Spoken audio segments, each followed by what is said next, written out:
BFM Business présente Les pionniers chez Fred Mazzella, avec Frédéric Mazzella et Stéphanie Colo. Bienvenue dans Les Pionniers. Cette semaine, au sommaire des pionniers, le tête-à-tête, avec pour commencer donc un très grand pionnier. Il a fondé la marque Les Gueules Cassées, il a fondé la marque Le Petit Producteur, il a fondé enfin la marque des consommateurs C'est qui le patron, la plus grande marque des consommateurs française qui rémunère justement ses producteurs. Nous recevrons Nicolas Chaban. Et en deuxième partie, c'est le pitch avec deux entrepreneurs cette semaine. Foucault Peuchot, cofondateur de Nudge, et Honoré Akboka, associé et fondateur de Clotobox. Et enfin, en dernière partie, Fred répondra aux questions que vous nous avez envoyées sur la page des pionniers, sur le site de BFM Business. Ce sera la chronique Fred vous répond. Mais d'abord, tout de suite, le tête-à-tête avec Nicolas Chaban. Les pionniers chez Fred Mazzella, le tête-à-tête. Aujourd'hui, nous recevons Nicolas Chaban, fondateur de la marque C'est qui le patron. Alors, tu connais le principe du tête-à-tête ? Oui, j'ai vu la première mission avec Tony Estanguet, c'était très bien. Donc voilà, le principe, c'est qu'on va aller explorer ce qui se passe dans un esprit pionnier quand on fait des choses nouvelles. Ce qui nous intéresse, c'est le côté émotionnel, le ressenti derrière des parcours qu'on connaît parfois ou qu'on découvre en même temps. Et ce qui est particulièrement intéressant, c'est aussi comment tu prends tes décisions et comment tu travailles avec tous les gens autour de toi. On aura Stéphanie Colo, donc tu sais, ma collaboratrice dans cette émission, qui viendra nous poser quelques questions en cours d'émission. Elle viendra ici poser quelques éléments et des questions. Et avant de commencer, je vais rappeler quelques chiffres sur C'est qui le patron ? Tu me corriges si je me trompe, mais c'est quand même 12 700 sociétaires qui soutiennent la démarche. 32 produits durables créés par les consommateurs en soutien aux producteurs, 3 000 familles.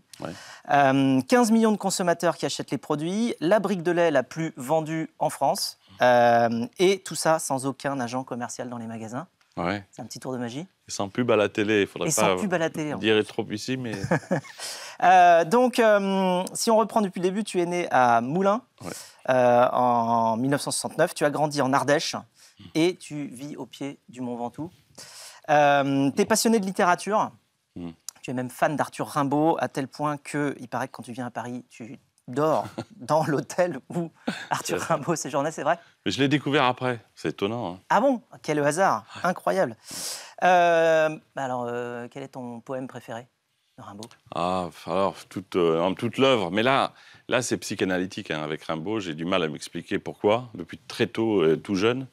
Le bateau ivre, pour en citer qu'un, mais il y en a bien d'autres. Bon, très bien. Comme je descendais des fleuves. Voilà, ouais. Très bien. Impassible. Je ne me sentis plus guidé par les haleurs. Absolument. Mais je tiens à dire en début d'émission qu'on n'est pas obligé de s'habiller comme toi hein, pour pouvoir venir ici. Oui, mais j'ai vu que tu as lu le dress code et ça me fait très plaisir. On va finir avec des clones dans cette émission. Mais donc, alors ensuite, tu fais des études à la Sorbonne. Ouais. Tu es camarade de classe de Nikos Aliagas. Oui. Toutes les premières années, ensemble, dans les restos U du quartier latin. Et tu le vois encore ? Toujours et plus que jamais. C'est un frère éternel pour moi. Tu aurais aimé avoir sa carrière ? J'imagine qu'il aurait surtout aimé avoir la mienne. On lui dira, très bien. Super. Mais alors, donc à 25 ans, tu retournes vivre dans le sud de la France. Tu es quand même attiré. Au Mont Ventoux. Je ne suis jamais parti en réalité, parce que quand on est là-bas, c'est un phare le Mont Ventoux pour ceux qui vivent autour. D'accord. Et tu choisis l'entrepreneuriat en te lançant en lançant un réseau solidaire de stations de lavage auto. Alors c'est quoi un car wash solidaire ? Je suis quand même curieux. À l'époque, il n'y avait pas sur les parkings de petits centres de lavage qui permettent de laver la voiture pendant le temps des courses. Et en réalité, à ce moment-là, on avait des copains qui étaient un peu en difficulté pour trouver du boulot. Et je me rappelle, ça a été un déclencheur. C'est toujours le même système. Essayer de faire des choses qui peuvent aider d'autres gens et pas seulement soi. Et on a pu donc créer un premier site. Ça s'appelait Wash and Wash. Il y en a eu plusieurs. Et ça a aidé des gens, notamment en réinsertion, à avoir un premier job au contact de tout le monde. Et nous, c'était nos copains, ces gens-là. Donc, ça nous a permis de faire une belle aventure humaine absolument inoubliable pour nous. Alors, c'était ta première aventure entrepreneuriale. Il y a déjà la solidarité au cœur. Enfin, on va avoir le temps Il y a déjà les hypermarchés. aussi. Ah oui, déjà les hypermarchés. C'est un Auchan, je me rappelle. On a été aidé par le fondateur d'Auchan qui nous a amené sa voiture, Gérard Mullier. On gardait son chien pendant qu'il faisait ses courses.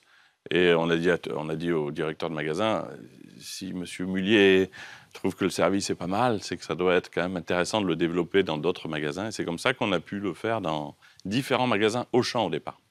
D'accord.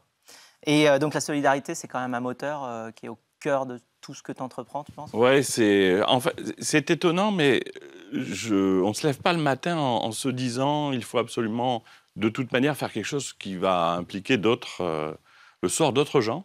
Mais c'est après coup, en y repensant, effectivement, on m'a fait ce petit repère. On m'a dit, mais des stations de lavage auto en passant par le petit producteur, les gueules cassées, c'est le patron, il y a toujours ce fil rouge, faire à plusieurs les choses pour que ça serve au plus grand nombre.